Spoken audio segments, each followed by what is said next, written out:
George E. Hohl graduated from the Maryland State Teachers College at Towson in 1955 with a bachelor's degree in elementary education. Dr. Hohl worked in Baltimore County Public Schools for 41 years as a teacher, an assistant principal, a science supervisor, and a school principal. These are his reflections. Dr. Hohl, thank you very much for joining us and sharing with us your preparation to become a teacher at Towson University and your subsequent career in education. I guess the best place to start is to begin in the beginning, and the first thing we would like you to do is share with us your early social context, where you grew up, what you were thinking as you went through school. When you got to high school, what did you think you would want to do once you graduated? Was college something that you expected to participate in, or were there other options that you were thinking about? I grew up, born in Pennsylvania, but came into the area toward the end of World War II with my parents and my sister. My parents were both, even though one was born in 1898, and one was born in 1900. It was somewhat surprising that they were both college graduates from Lebanon Valley College. One in secondary ed and my dad in mathematics. He came down to work for the old Glen L. Martin Company. And because there was a little Pennsylvania Dutch in our background, he was actually doing interpretation of some German rocketry reports when they were coming back, as I say, more toward the end of the year. And I got into statistical work and so forth. So I had a good base of education that was guiding me, and I ended up getting into so-called academic subjects in high school. I never came from a moneyed family, and a few of us did at Kenwood, so we never thought of going to the Harvards and the Stanfords and the MITs and what have we, where a lot of money was involved. So it was important for us to stay, and most of us stayed local. Even those that did not go to a state college, they were going to University of Maryland or Loyola, something like that.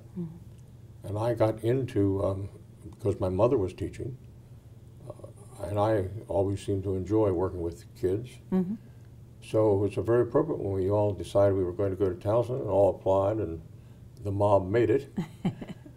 So we went, I got into elementary education by choice rather than secondary.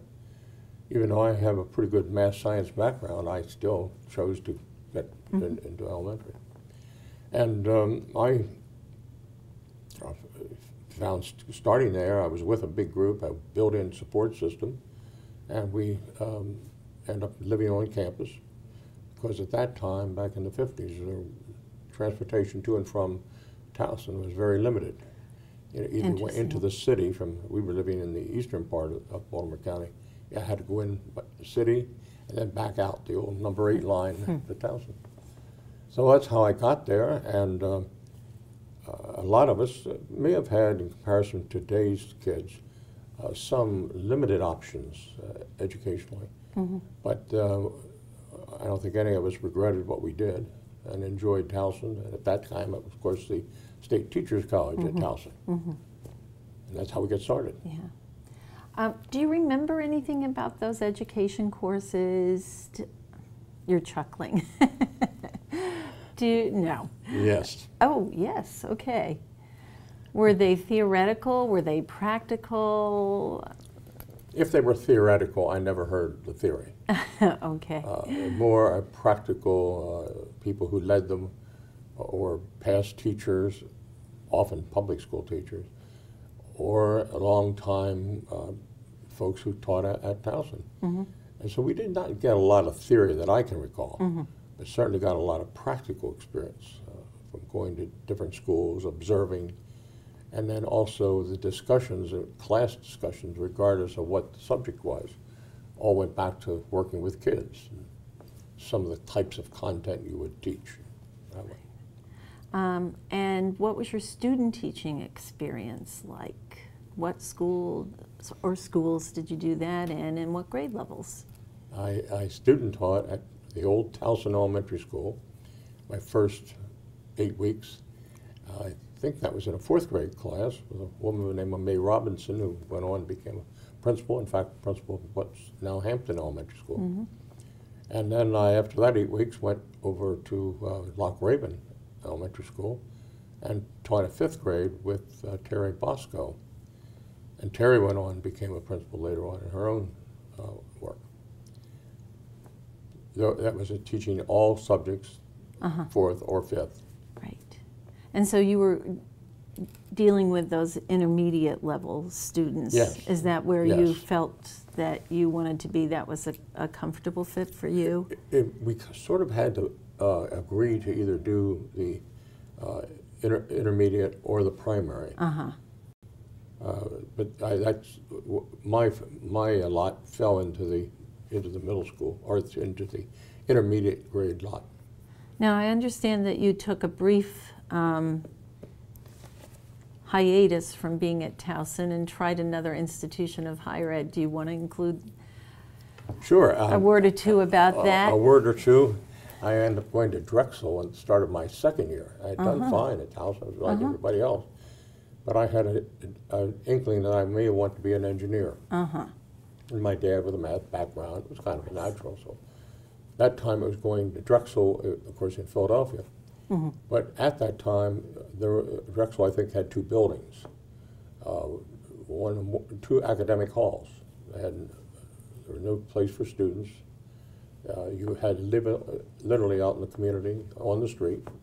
As I say, 21 meals on the street for a person 18, 19 years of age is just a little too much. Yeah. So I chose, not because of the curriculum, it's just the conditions of living. Now, if you go back today, they have a much nicer campus and student housing, a place for a student center. It's very nice. But back in my day, that was not conducive to stay. Right. So I came back and rejoined my class and ended up graduating with my class. So Very nice, which doesn't always happen when you... No, I know, no. Did you know when you were finishing your program, did you have a job? Was this pretty much a given that you knew what school you were going to be, where you were going to be teaching when you graduated?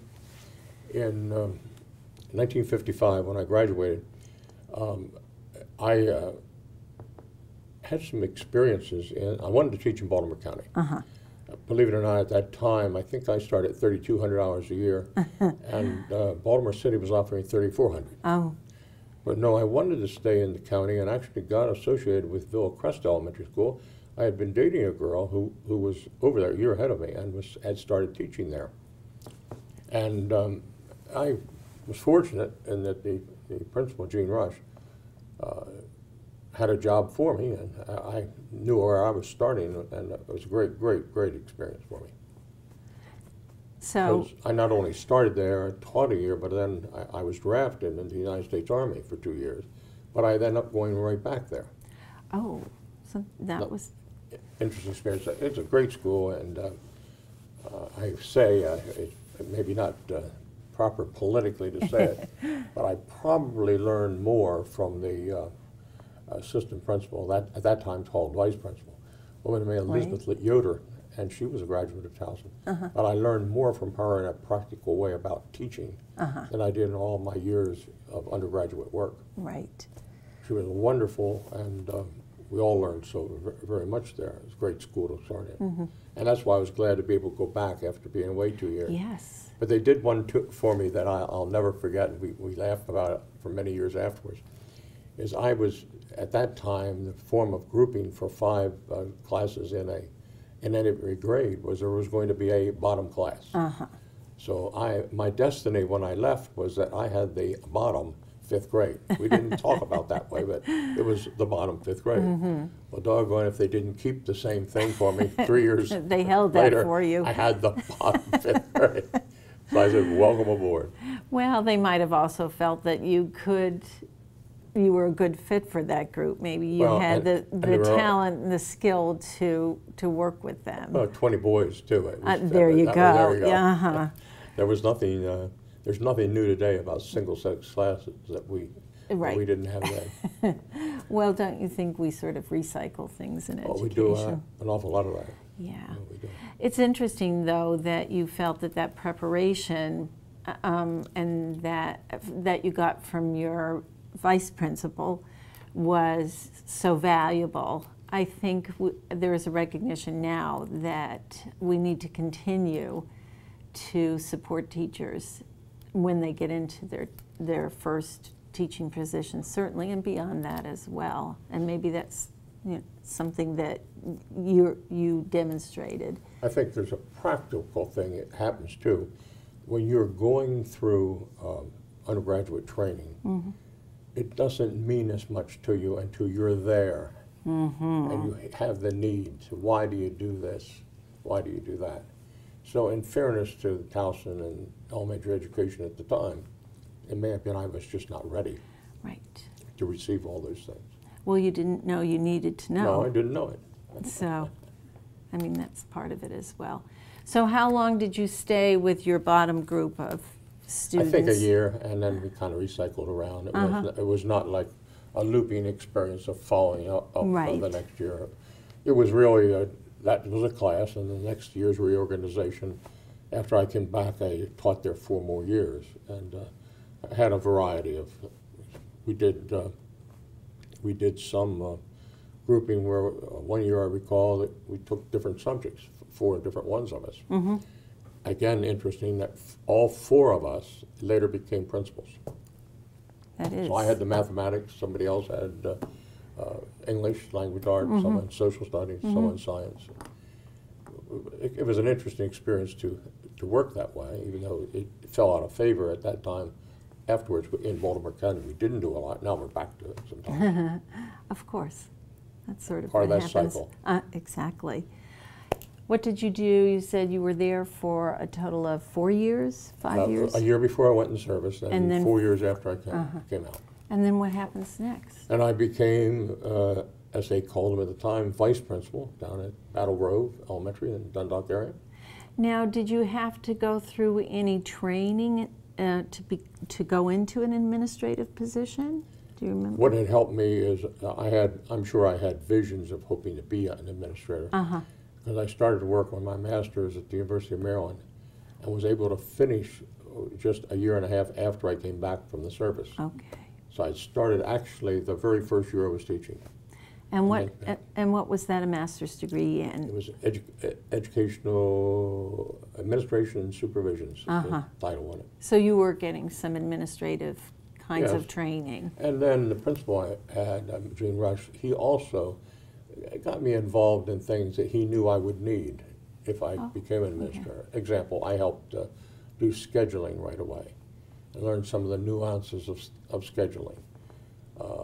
I got involved with him and assistant principal in some of the ordering we did to meet need. And those experiences proved to be very rich.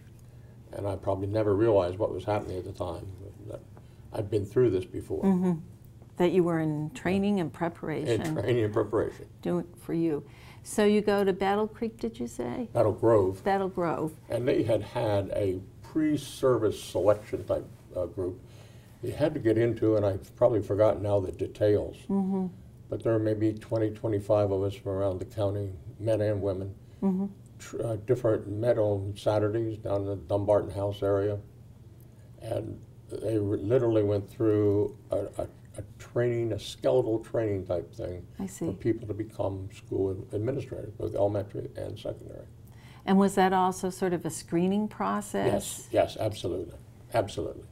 One of the most interesting ones, and now deceased, very close friend of mine, Dean Pickens, in the middle of one Saturday session, I'll never forget that, the phone rang. And he was directed to go over and pick it up. Well, it was in a loudspeaker. So he went out to pick the phone up. We were listening to this whole conversation inside. And it was a training issue, and only because he was very mature, could take that stuff. And it was a parent from his school who was complaining. And then the instructor, when we came back together, he ended the thing.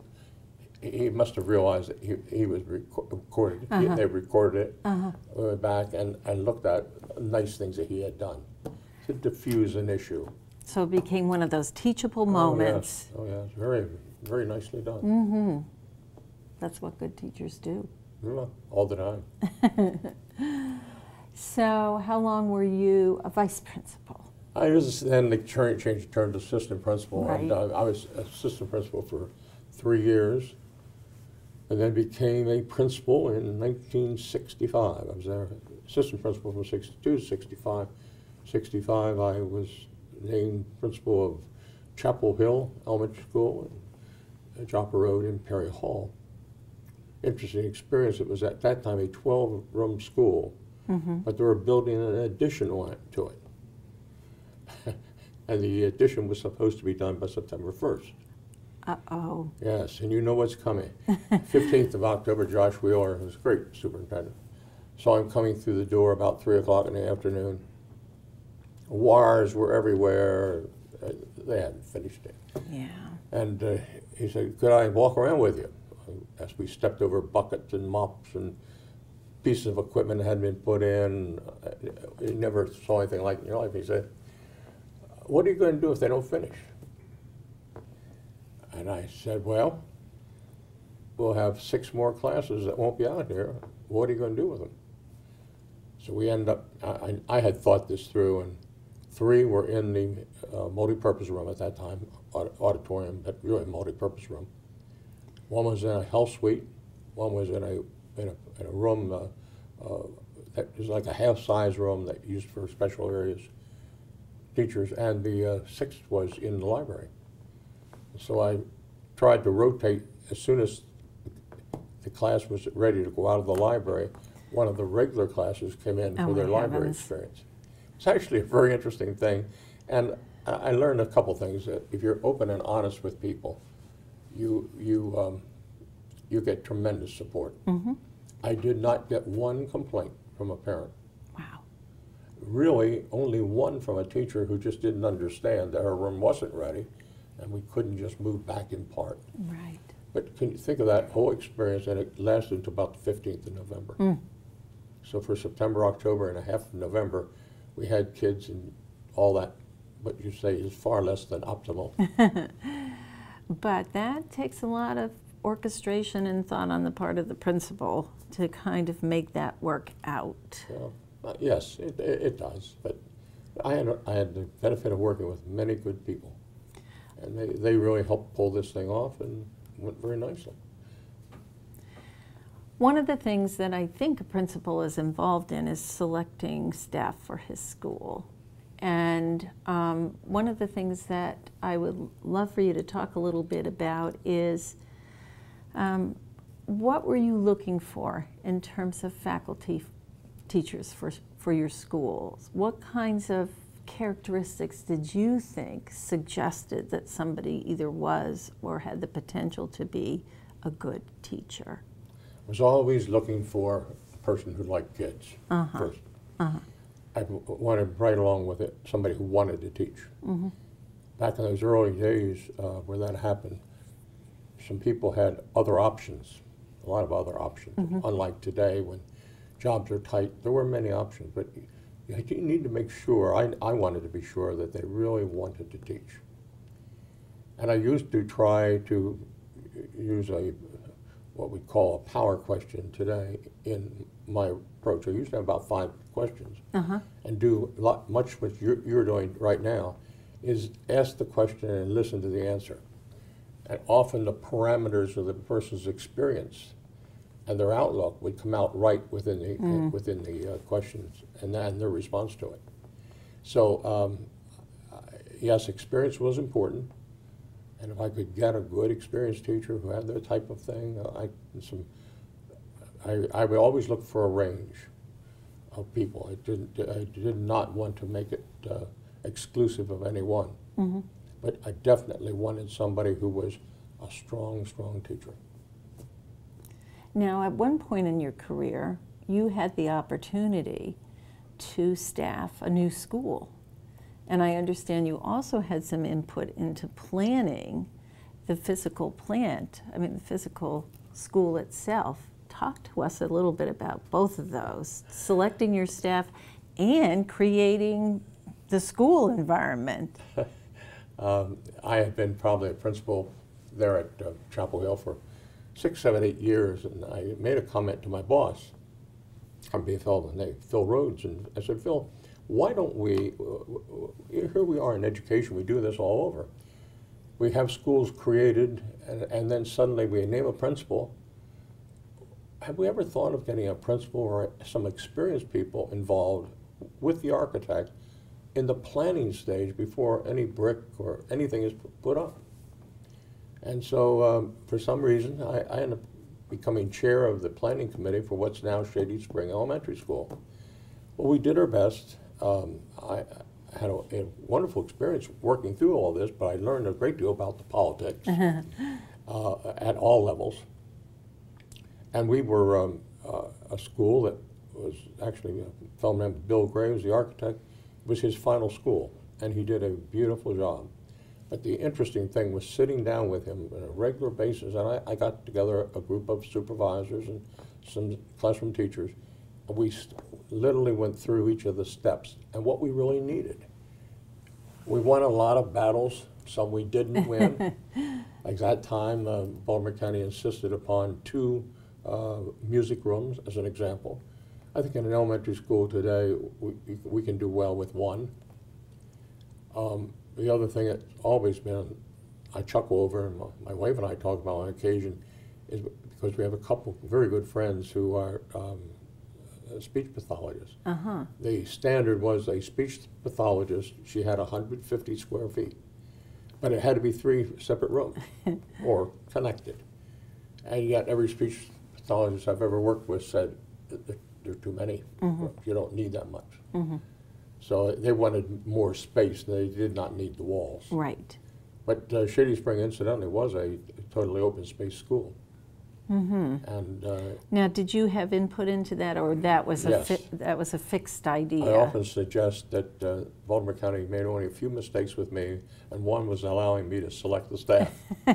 They became an outstanding group, and I think of the original 15, 12 ended up becoming principals down the line. Wow. And some are right now still working in Baltimore County. But it was great selecting, and I did an awful lot of interviewing.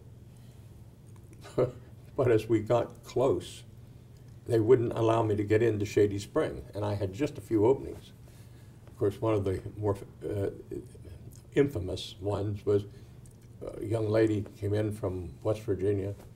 I think she had been Miss West Virginia that year, and she looked very attractive. So we didn't have any place to interview. She said, well, could we go out and sit in my car? I said, well, let's do 2 things at one time then. Well, sit in your car, but I'll show you the community. I'll drive around and talk to you. So she drove around in her Corvette, and I'm sitting there laughing and knowing there was going to be a lot come out of that. But it was... well, whatever happened to her? Did she go back to... Oh, you did? Okay. We hired her, absolutely. You never give up on a Miss West Virginia. And she she was a very good teacher, excellent teacher. Yes, excellent teacher. But we tried to hire that way. I learned also to try to get some others involved. One of the evolutionary things for me was not just select myself, but get more than one opinion. So when I had an assistant principal, then I get them involved. And, toward half of my 33 years as principal, I used to then have teaching teams, 2 or 3 at the same grade level where people would work, who would join me or join others and help filter through.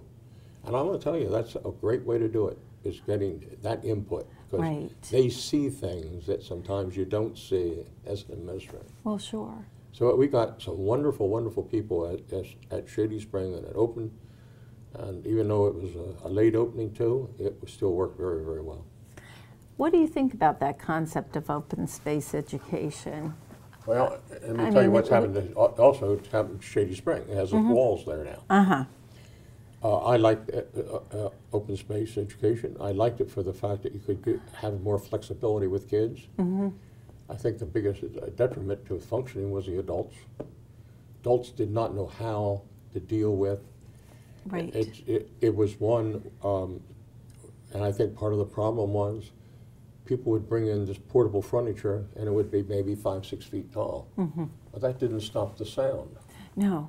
One of the best things I found worked was to get the lower ones to 3 foot high, Mm-hmm. because then you could always look at the child who was too loud and say, all they needed was that reminder that they Right. can hear you. Yes. So it's all the Interesting. teacher and the attitude.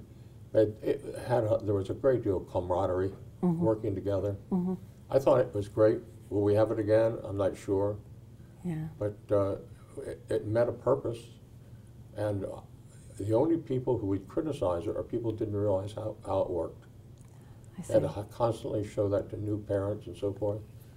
Parents come in and probably were far louder than any child in the whole school.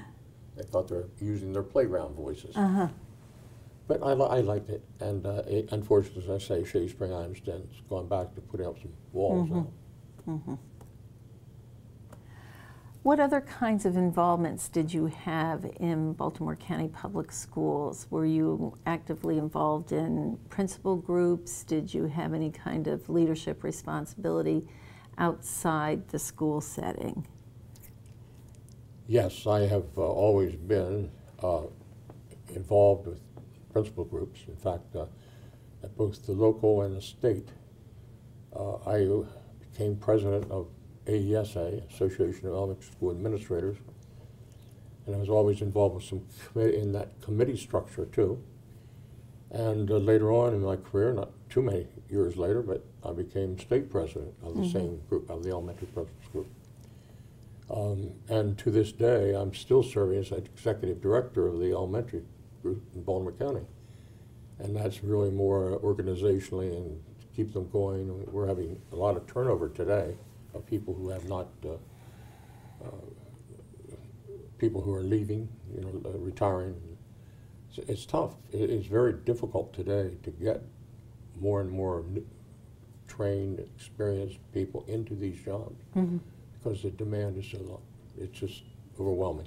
It is overwhelming, and there are so many other possibilities. Yes, Well, right there now, are. actually. Maybe. For men and women. Yes, for both.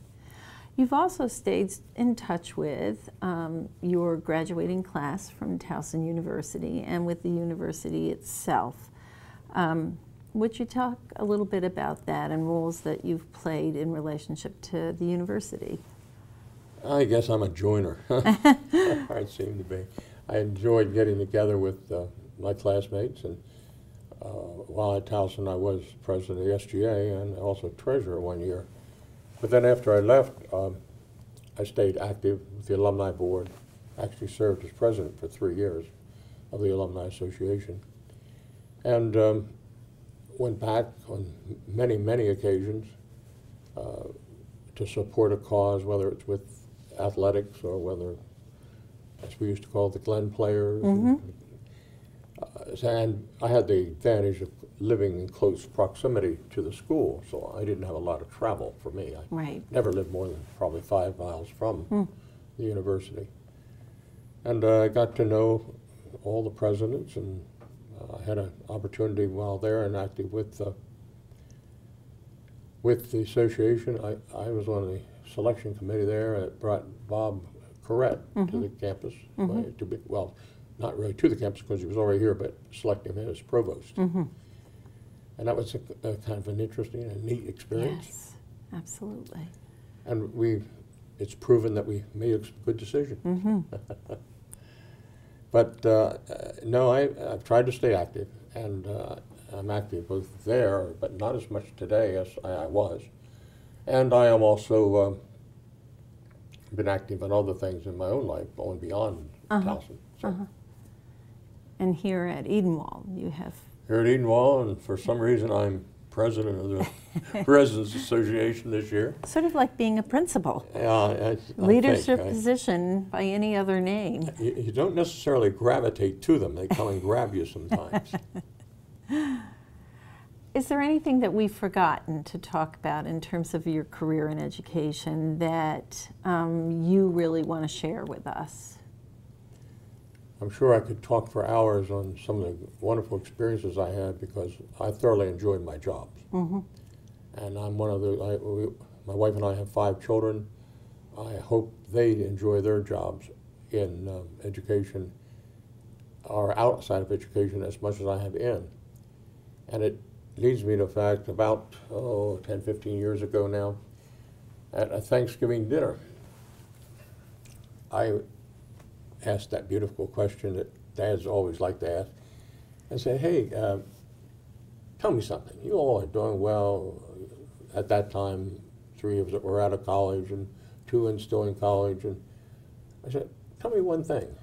Why didn't any of you choose education as a career? And what were their responses? Our 4th boy spoke up, and he was the only one who spoke. Dad, you work too long, it's not appreciated, and you don't make enough money anywhere in comparison with the hours you put into it. Dead silence. And I said, you know, I understand what you're saying, but you can at one point you did not say is, I enjoy my job. But it was interesting, their perception, because I was working, I never finished my work at school. I always brought work home. Right. Every night I worked at home. So I'm sure my wife had to be a rather tolerant saint to, because I took a lot of family time for that type of thing. Now, we took vacations. And, of course. But still, there was just an awful lot to do. And the principalship today, you can't finish. Right. This is unfortunately what's driving some people out in their early 50s. They're leaving and saying, we can't do this anymore. Well, what would you say to other young people about choosing a career as a teacher? I would strongly encourage them. I think that teaching is a wonderful profession. It's a noble interest. You have an honest, great way to give back to people. And when you can work with young people and see growth, and then you're so interested in seeing what they want to do in life, if you can channel their interest in some way, that's a wonderful experience. So what I would recommend to anyone, if they truly would enjoy working with kids. Young. Thank you. Thank you for sharing all of your history with us. Good. Thank you.